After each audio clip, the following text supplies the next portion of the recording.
Bienvenue à vous et bonjour Jean-Baptiste Djebari. Bonjour à vous. Ce jeudi, la CGT appelle à la mobilisation, notamment à la SNCF, appelle à la grève de la CGT cheminot. À quelles perturbations faut-il s'attendre ?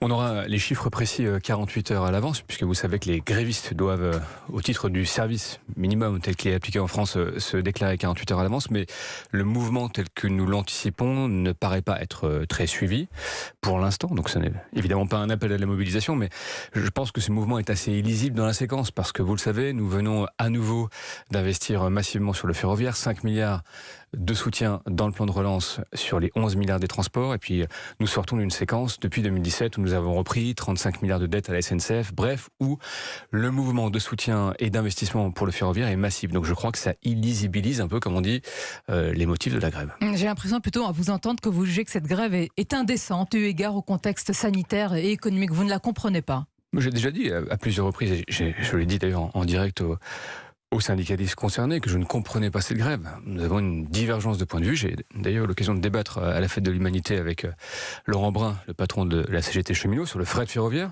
Un débat constructif alors, j'imagine. Eh bien sur le fret ferroviaire, assez en définitive. Mais sur le reste, grève, c'est vrai que nous restons très en désaccord sur l'analyse du contexte et en tout cas sur l'effort inédit que fait ce gouvernement depuis 2017 pour restaurer, ou en tout cas pour endiguer ce qui avait effectivement été la décroissance du mode ferroviaire par manque d'investissement. Nous faisons vraiment depuis 2017 tout le contraire. On va parler des pertes de la SNCF, mais Jean-Baptiste Djebari, pour ceux qui nous écoutent ce matin, ça veut dire que dès mercredi soir, parce que la grève va débuter ce mercredi, les Français devraient avoir leurs trains régionaux et nationaux.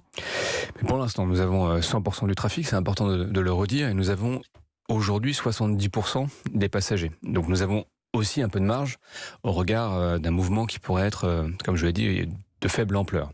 Mais nous tiendrons évidemment les Français au courant, en région parisienne, en province, en région, de manière à ce qu'ils aient toute l'information utile. Mais je le redis, en l'état, le niveau de mobilisation attendu est plutôt de faible ampleur par rapport à ce qu'on a connu encore dans la période récente.